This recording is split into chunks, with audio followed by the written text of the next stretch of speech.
welcome to JasonWhiskyWise. My name is Jason. Welcome to this whiskey review where today we're going to be concluding my Nikka series with the Nikka Takesuru Pure Malt.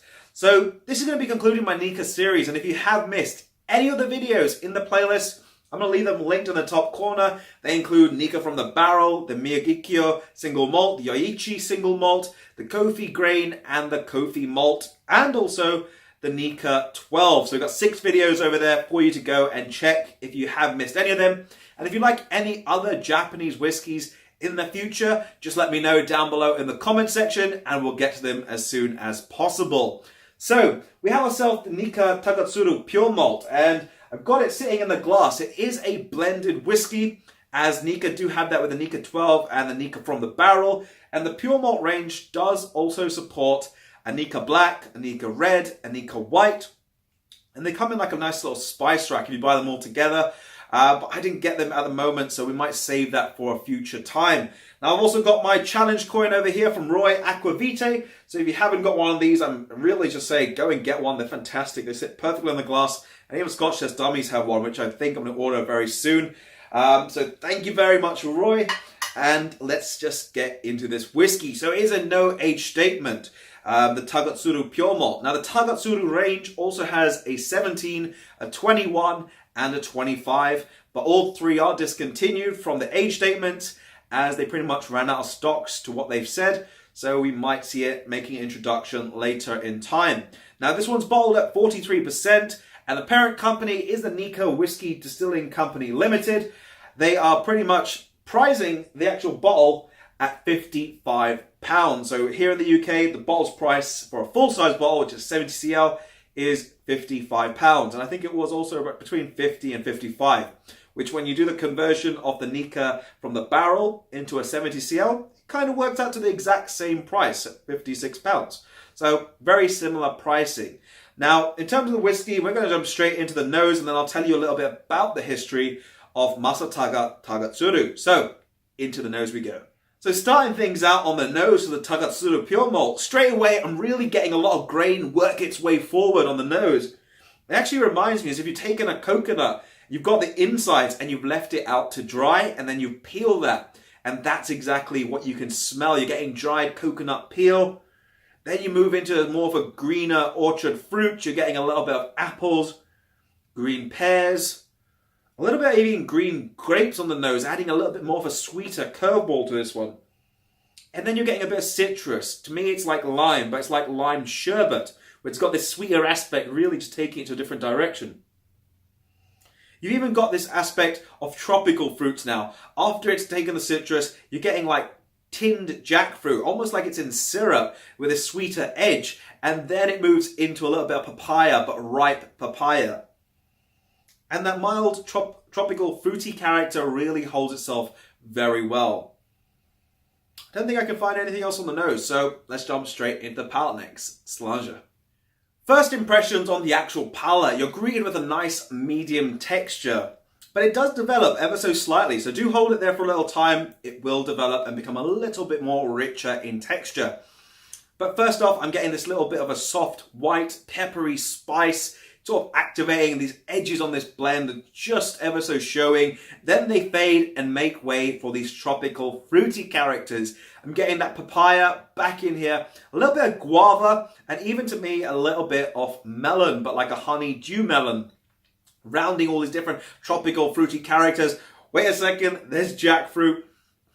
It's back here, but this is actually like a fresh jackfruit. It doesn't remind me of that tinned syrupy jackfruit. It actually reminds me of a fresh jackfruit, as it's almost got like a slight, it's a very interesting texture that you get on the palate.